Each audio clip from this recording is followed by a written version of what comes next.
Hi friends, ఈ ప్రపంచంలో సింపుల్గా సాదాసీదాగా ఉండడం తప్పు కాదు. కానీ మీరు అవసరానికి మించిన అమాయకత్వంతో ఉంటే అదే అమాయకత్వం ఏదో ఒక రోజు మీకు పెద్ద నష్టంగా మారుతుంది. ఈ ప్రపంచంలో ఎక్కువగా మోసపోయేవారు ఎవరో తెలుసా? మంచి మనసున్న వాళ్లే. ప్రజలు మిమ్మల్ని ఉపయోగించుకుంటారు, మోసం చేస్తారు.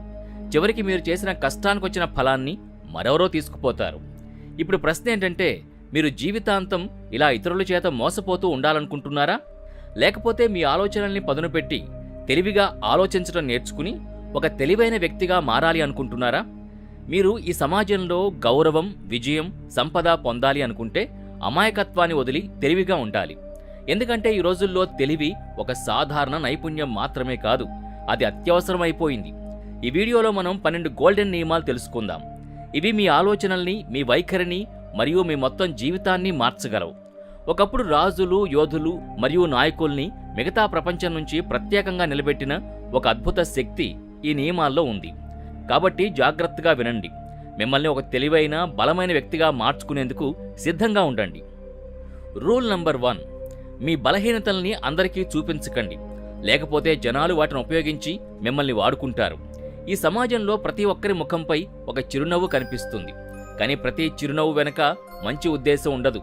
మీరు ప్రతి ఒక్కరికి మీ బాధ గురించి చెబితే చాలామంది కేవలం వింటారు, కానీ నిజంగా అర్థం చేసుకునేవారు చాలా తక్కువ. కొంతమంది అయితే మీ కష్టాన్ని ఆయుధంగా ఉపయోగిస్తారు. సరైన సమయం వచ్చినప్పుడు అదే విషయాన్ని ఉపయోగించి మిమ్మల్ని కిందకు లాగేస్తారు. గుర్తుంచుకోండి, మీరు లోపల ఎంత నిజాయితీగా ఉన్నారో ఈ ప్రపంచానికి పెద్దగా అవసరం లేదు. బయట నుంచి ఒక బలహీనమైన వ్యక్తి కనిపిస్తే చాలు, అతనిపై ఒత్తిడి చేయడానికి, అతన్ని ఉపయోగించుకోవడానికి అవకాశం ఎప్పుడొస్తుందా అని ఎదురు చూస్తూ ఉంటారు. అందుకే మీ బలహీనతను బయటికి చెప్పకండి, దాన్ని కంట్రోల్ చేసుకోండి. దాన్నే మీ బలంగా మార్చుకోండి. అది మిమ్మల్ని మరింత బలంగా చేసే ఒక అగ్నిలా ఉండాలి, కానీ మరెవరి చేతిలోని ఆయుధం కాకూడదు. ప్రతి విషయం అందరికీ చెప్పకండి. మీ బాధల్ని ప్రతి ఒక్కరి ముందు పెట్టకండి. ఎందుకంటే మిమ్మల్ని ఎలా విరగ్గొట్టాలో, ఏ బటన్ నొక్కితే మీరు బలహీనపడతారో తెలుసుకుంటే టైం వచ్చినప్పుడు వాళ్ళు అదే బటన్ నొక్కుతారు. బలంగా కనిపించడం ఒక నాటకం కాదు, అది అవసరమైన రక్షణ. రూల్ నంబర్ 2, సరైన సమయంలో సరైన మాటలు చెప్పండి, లేకపోతే ఎవరు మిమ్మల్ని సీరియస్గా తీసుకోరు. ఈ ప్రపంచంలో మాటలు కేవలం మాట్లాడే విషయాలు మాత్రమే కావు, అవి ఒక కత్తి లాంటివి. మీరు సరైన సమయంలో సరైన మాటలను ఉపయోగించకపోతే ప్రజలు మిమ్మల్ని పట్టించుకోరు, మీపై నవ్వుతారు మరియు మిమ్మల్ని ఎప్పటికీ సీరియస్గా తీసుకోరు. ఒక్కసారి ఆలోచించండి, ఈ ప్రపంచాన్ని కంట్రోల్ చేసేవారు తమ మాటల ద్వారా మైండ్ గేమ్ ఆడతారు. పెద్ద పెద్ద నాయకులు, వ్యాపారవేత్తలు మరియు విజయవంతమైన వ్యక్తులు ఎప్పుడు ఏం మాట్లాడాలో, ఎలా మాట్లాడాలో బాగా తెలుసు. మీరు అర్థం లేకుండా ఎప్పుడూ మాట్లాడుతూనే ఉంటే ప్రజలు మిమ్మల్ని తేలిగ్గా తీసుకుంటారు. కానీ మీరు తక్కువగా మాట్లాడినా ఆలోచించి మాట్లాడితే మీ ప్రతి మాటకి బరువు ఉంటుంది. ప్రజలు మిమ్మల్ని శ్రద్ధగా వింటారు, మీకు గౌరవం ఇస్తారు. ఈ సమాజంలో గెలవాలంటే మీ మాటల్ని ఆయుధంలా మార్చుకోండి. ప్రతి మాటని ఆలోచించి చెప్పండి, బలమైన స్వరంతో మాట్లాడండి మరియు ఎదుటివారు మీ మాటని మధ్యలో ఆపలేనంత స్పష్టంగా, ధైర్యంగా మాట్లాడండి. మన మాటలే ఓ మాయ శక్తి, వాటితోనే మనం ప్రపంచాన్ని గెలవాలి. రూల్ నంబర్ 3, ముందుగా మీకు మీరే గౌరవం ఇవ్వండి, లేకపోతే ఈ సమాజం మిమ్మల్ని విలువలేని వారిగా చూస్తుంది. మీకు మీరు గౌరవం ఇవ్వకపోతే సమాజం మిమ్మల్ని ఒక ఫుట్బాత్లా భావిస్తుంది. ఎవరైనా వచ్చి తమ మురికి చెప్పుల్ని తుడిచేసుకుని వెళ్తారు. మీరు ఎంత మంచివారైనా, ఎంత కష్టపడినా, లేదా మీ మనస్సు ఎంత పెద్దదైనా ప్రపంచానికి అనవసరం. మిమ్మల్ని మీరు బలహీనంగా చూపిస్తే, ఇతరుల ముందు మీ విలువను తగ్గించుకుంటే ప్రజలు మిమ్మల్ని చెత్తలా పక్కన పడేస్తారు. ఈ ప్రపంచంలోని పెద్ద నిజమేంటంటే, గౌరవం మొదట మీ దగ్గర నుంచే ప్రారంభమవుతుంది. మిమ్మల్ని మీరు తక్కువగా అంచనా వేసుకుంటే ప్రజలు మిమ్మల్ని ఇంకా కిందకి లాగడానికి ప్రయత్నిస్తారు. అందుకే సమాజం ఏమనుకున్నా పట్టించుకోకుండా ముందుగా మీ గౌరవాన్ని మీరు కాపాడుకోండి. మీ మాటపై, మీ నిర్ణయాలపై గట్టిగా నిలబడండి. మిమ్మల్ని బానిసలా మార్చాలి అనుకునే వారి ముందు తల వంచకండి. ఈ సమాజంలో గొప్పవారందరూ తమ స్వాభిమానాన్ని, సెల్ఫ్ రెస్పెక్ట్ని అన్నిటికంటే ఎక్కువగా భావిస్తారు. రూల్ నంబర్ 4, నెగిటివ్ ప్రశ్నల్ని తెలివిగా ఎదుర్కోండి. కోపంలో నియంత్రణ కోల్పోవద్దు. ఎవరైనా మీపై వ్యంగ్యంగా మాట్లాడినప్పుడు లేదా మిమ్మల్ని రెచ్చగొట్టే ప్రశ్నలు అడిగినప్పుడు మీరేం చేస్తారు? చాలాసార్లు మనం కోపంతో వెంటనే ప్రతిస్పందిస్తాం. కోపంతో మండిపడి తిరిగి అరవడం ప్రారంభిస్తాం. అలా అయితే మీ ఆట అక్కడితో ముగిసినట్టే. ఎందుకంటే కోపంలో మీరు ఆలోచించే శక్తిని కోల్పోతారు. అప్పుడు ఎదుటివాడు అదే సమయంలో మిమ్మల్ని ఓడిస్తాడు. నిజమైన తెలివి కోపంతో సమాధానం ఇవ్వడంలో లేదు, పరిస్థితిని మీకు అనుకూలంగా మార్చటంలో ఉంది. ప్రపంచంలోని పెద్ద నాయకులు, ప్రముఖ వ్యాపారవేత్తలు మరియు విజయవంతమైన వ్యక్తులు నెగటివ్ ప్రశ్నలపై ఎప్పుడూ కోపం చూపించరు. వారు చిరునవ్వుతో సమాధానమిస్తారు. వాళ్ళు జవాబు ఎలా ఇస్తారంటే ఎదుటివాడు మళ్ళీ అలాంటి ప్రశ్న అడగడానికి ధైర్యం చేయకుండా. ఉదాహరణకు షారూఖ్ ఖాన్ ఇంటర్వ్యూలను చూడండి. ఎంత కోపం తెప్పించే ప్రశ్న అడిగినా ఆయన ఎప్పుడూ ప్రశాంతంగా తెలివిగానే సమాధానమిస్తారు. కోపంతో స్పందించేవారు చివరికి ఓడిపోతారు, కానీ బుద్ధితో ఆడేవారు ప్రపంచాన్ని ప్రభావితం చేస్తారు. రూల్ నంబర్ 5, ప్రయోజనం లేకుండా ఎవరూ పూర్తిగా మీ వారు కాలేరు.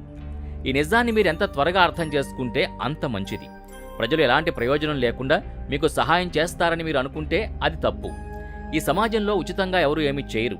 చాలామంది తమ స్వలాభం కోసం మీతో స్నేహం చేస్తారు. వారి పని పూర్తయిన తర్వాత మీరెవరో కూడా తెలియనట్టుగా వదిలేస్తారు. జనాలెప్పుడూ మీ మంచికే ఆలోచిస్తారని అనుకోకండి. మీ స్నేహితుడు లేదా మీ బంధువు కూడా ఎలాంటి కారణం లేకుండా ఎప్పటికీ మీకు మద్దతు ఇస్తారని అనుకోవద్దు. ప్రయోజనం లేకుండా ఈ ప్రపంచం అస్సలు నడవదు. మీ వద్ద డబ్బుంది, బలముంది, కాబట్టి ప్రజలు మీకు గౌరవం ఇస్తారు. కానీ ఒకరోజు మీరు ఖాళీ చేతులతో ఉంటే అదే ప్రజలు మిమ్మల్ని గుర్తుపట్టనట్టు ప్రవర్తిస్తారు. మీరు ఎవరితోనైనా పని చేయించుకోవాలంటే వారికి అందులో ఉండే ప్రయోజనాన్ని చూపాలి. ప్రయోజనం లేకుండా ఎవరూ మీతో నిలబడరు, మీరెంత మంచివారైనా సరే. రూల్ నంబర్ 6, సహనం లేకపోతే మీ పతనం ఖాయం. తొందరపాటు చివరికి మిమ్మల్ని కిందకి లాగుతుంది.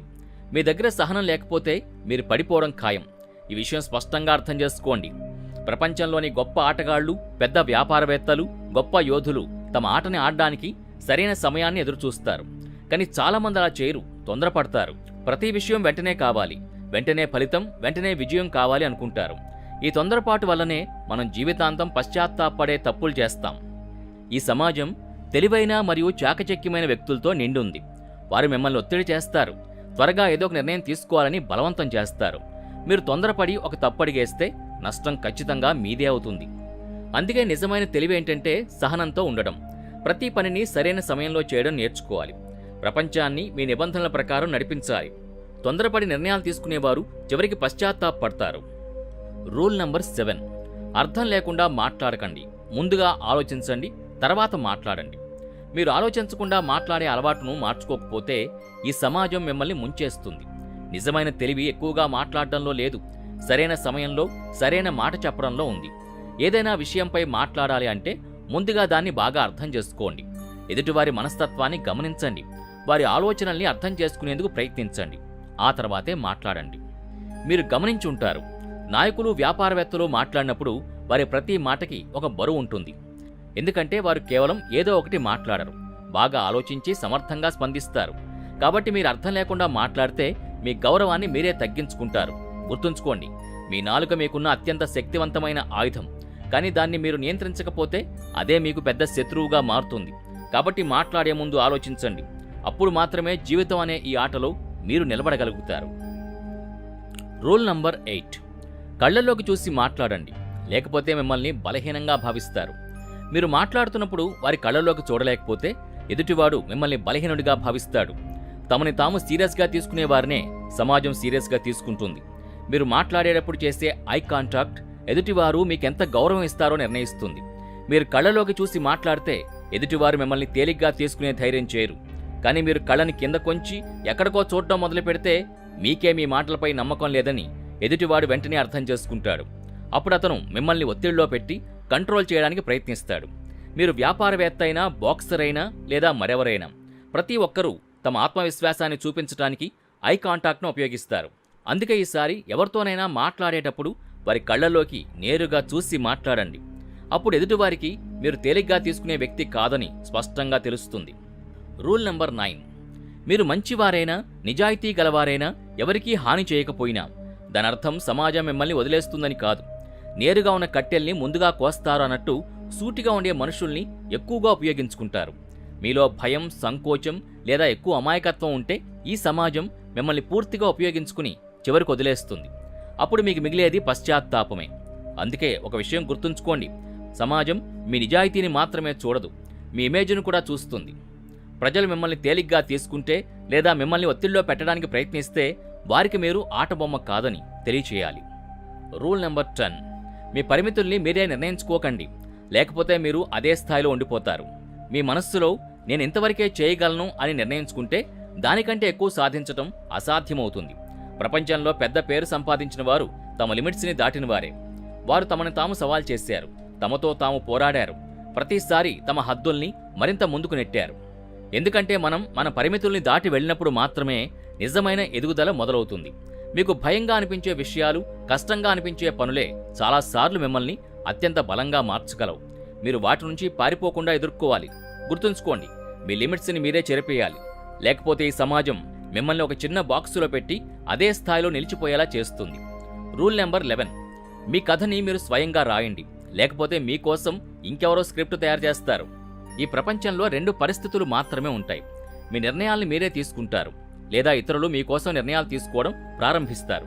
మీరు మీ జీవిత కంట్రోల్ ఇతరుల చేతుల్లో పెట్టేస్తే వారు మిమ్మల్ని ఒక కీలుబొమ్మలాగా వాడుకుంటారు. మీ జీవిత కథలో మీ ఇష్టం, మీ నిర్ణయం లేకపోతే అది మీ కథ కాదు. అందుకే మీ జీవితాన్ని సీరియస్గా తీసుకోండి. ఏం చేయాలో, ఎలా మారాలో అన్నది మీరే నిర్ణయించుకోండి. లేకపోతే ఏదో ఒక రోజు మీరు ఇతరుల ప్రణాళికలో భాగంగా మిగిలిపోతారు. మీ సొంత గుర్తింపు మాయమైపోతుంది. ప్రపంచంలోని ప్రతి నాయకుడు తన కథను తానే రాశాడు. ఇప్పుడు అది మీ వంతు. రూల్ నెంబర్ 12, లక్ష్యం లేకుండా, బాధ్యత లేకుండా తిరిగేవారితో దూరంగా ఉండండి, లేకపోతే మీరు కూడా నష్టపోతారు. మీరు ఎలాంటి లక్ష్యం లేని, కలలు లేని వ్యక్తులతో తిరుగుతూ ఉంటే మీరు మీ సొంత కలల్ని సమాధి చేస్తున్నట్టే. ఎందుకంటే ఈ సమాజం మిమ్మల్ని మీరు తిరిగేవారిలాగే చూస్తుంది. మీరు పనికిమాలిన, నిర్లక్ష్యంగా ఉండే, స్పష్టమైన దృష్టి లేని వ్యక్తులతో ఉంటే కొద్ది కాలంలోనే మీ పరిస్థితి కూడా అలానే మారుతుంది. ఒక విషయం గుర్తుంచుకోండి, మీరు సింహాల గుంపులో ఉంటే వేటాడడం నేర్చుకుంటారు, కానీ గాడిదలతో ఉంటే కేవలం తన్నులు మాత్రమే తింటారు. అందుకే మీ చుట్టూ ముందుకు వెళ్లాలని తప్పించే వారిని ఉంచుకోండి. తమ కలల కోసం పిచ్చిగా కష్టపడేవారితో కలిసి ఉండండి. మీతో ఉండే వ్యక్తులే మీ భవిష్యత్తును నిర్ణయిస్తారు. కాబట్టి ఆలోచించి సరైన వారితోనే స్నేహం చేయండి, లేకపోతే ఆ స్నేహం మీకు తెలియకుండానే మిమ్మల్ని కూడా నాశనం చేయగలదు. ఇప్పుడు చివరిగా ఒక అత్యంత ముఖ్యమైన విషయం, మీరు ఈరోజు కూడా ప్రతి నిర్ణయాన్ని కేవలం మంచితనంతోనే తీసుకుంటే ఈ సమాజం మిమ్మల్ని ఉపయోగించుకుని చివరికి వదిలేస్తుంది. ఈ ప్రపంచంలో ఎక్కువగా మోసపోయేవారు చాలాసార్లు అత్యంత స్వచ్ఛమైన హృదయం కలిగిన వారే. ప్రజలు ప్రేమ, స్నేహం, భావోద్వేగాల పేరుతో నటిస్తారు, కానీ వారి పని పూర్తయ్యేసరికి మీరు తెలియనట్టుగా మర్చిపోతారు. గుర్తుంచుకోండి, ఈ ప్రపంచం భావోద్వేగాలతో కాదు, బుద్ధితో నడుస్తుంది. అందుకే ఇప్పటినుంచి ఎవరిని నమ్మినా, ఎవరికి సహాయం చేసినా మీకు మీరే ఒక ప్రశ్న వేసుకోండి, ఈ వ్యక్తి నా మంచితనాన్ని తప్పుగా ఉపయోగించుకుంటున్నాడా? ఇప్పుడు చెప్పండి, మీ ఆలోచనల్ని పదును పెట్టుకుని కొత్త స్థాయిలో జీవించడానికి మీరు సిద్ధంగా ఉన్నారా? అయితే కామెంట్లో ఇలా రాయండి, నేను తెలివైన వ్యక్తిగా మారడానికి సిద్ధంగా ఉన్నాను. ఈ 12 బంగారు నియమాలు కేవలం వినడం మాత్రమే కాదు, వాటిని మీ ఆలోచనల్లో, మీ అలవాట్లలో, మీ జీవన శైలిలో భాగం చేయాలి. ఈ సమాజంలో అమాయకుడిగా కాకుండా తెలివిగా మరియు వ్యూహాత్మకంగా జీవించడం నేర్చుకోండి. ఎందుకంటే ఈ కాలంలో చాకచక్యం కేవలం ఒక నైపుణ్యం మాత్రమే కాదు, అది ఒక అవసరమైన ఆయుధం. వీడియో నచ్చితే లైక్ చేయండి, షేర్ చేయండి, సబ్స్క్రైబ్ చేసుకోండి. మళ్ళీ కలుద్దాం. జై హింద్.